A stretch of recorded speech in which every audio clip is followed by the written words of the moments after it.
할렐루야, 오늘도 좋은 아침입니다. 색을 구별하지 못하는 것을 생명이라고 말하는데 8가지 종류의 범주가 있다고 말합니다. 그 중에서도 최악의 경우는 전생맹이라고 말을 하는데요. 흑과 백의 색깔만 구별할 줄 아는 단계라고 말합니다.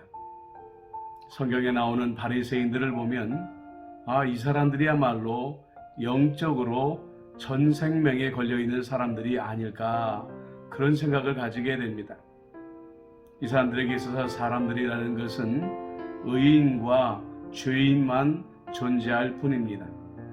그리고 흑과 백의 경계선을 결정하는 것도 철저히 자기들 중심적인 경계였고 결정이었던 것이죠. 이 사람들에게는 예수님도 의인의 범주에 들 수 없는 그런 존재였습니다. 오늘 시몬이라는 바리새인이 예수님을 초청했습니다. 그러나 진심이 아니었던 것을 예수님은 금방 눈치채고 계셨지요. 예수님이 들어오셨음에도 불구하고 손님에게 당연히 제공해야 되는 발 씻을 물도 제공하지 않았습니다. 땀과 뜨거운 열기로 더럽혀져 있는 머리에 부을 감람유도 예수님에게 제공하지 않았지요. 어떻게 하면 예수님의 허물을 찾아낼까 하는 것이 바로 이 시몬 바리새인의 마음이었던 것입니다. 그러면 예수님의 마음은 어떤 것일까요? 예수님은 도리어 바리새인들의 생맹증보다도 더 심각한 전생맹이 아니었을까 생각을 해봅니다. 예수님에게 있어서 이 세상의 모든 사람들은 용서받아야 될 사람들이었고 사랑받아야 될 한 가지의 종류로만 보여졌기 때문입니다. 적은 죄를 지은 사람도 용서받았고 많은 죄를 지은 사람도 용서를 받았습니다. 어떤 이유도 제시하지 않았습니다.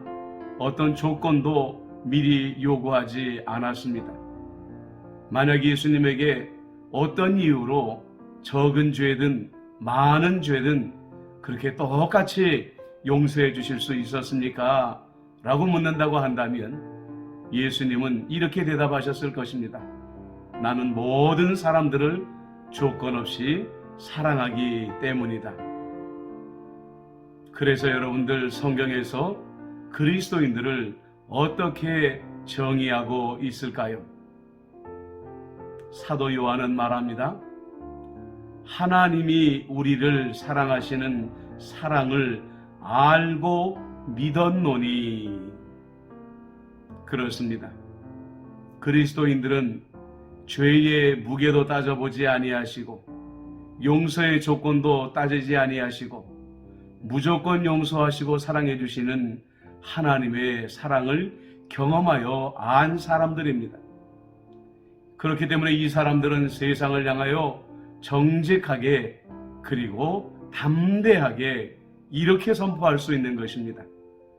하나님은 사랑이시다. 이렇게 말합니다. 여러분, 그렇습니다.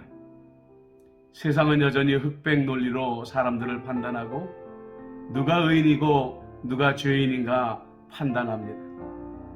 그러나 우리 그리스도인들은 예수님의 눈을 가져야 됩니다. 예수님의 마음을 가지고 사람을 보고 세상을 보는 연습을 매일매일 해야 되는 거죠. 그랬을 때에 우리의 신앙의 차원이 한 차원 더 높아지는 그런 경험을 가지게 될 줄로 믿습니다. 기도하겠습니다.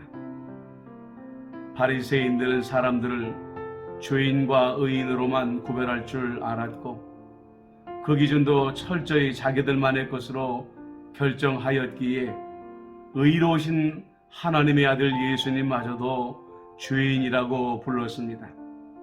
예수님, 우리들 마음 가운데에도 세상을 의인과 죄인으로만 구별하는 판단의 습관들이 남아 있습니다. 예수님의 눈을 주시옵소서. 예수님의 마음을 주시옵소서. 용서받아야 될 사람들로만 보여지게 해주시고 주님의 사랑이 필요한 사람들로만 보여지게 하여 주옵소서. 예수님의 이름으로 기도드리옵나이다. 아멘. 오늘 하루도 사랑이 풍성하신 예수님과 동행하시면서 예수님의 눈과 예수님의 마음을 품고 사시는 복된 하루가 되시기를 주님의 이름으로 축복합니다. 샬롬.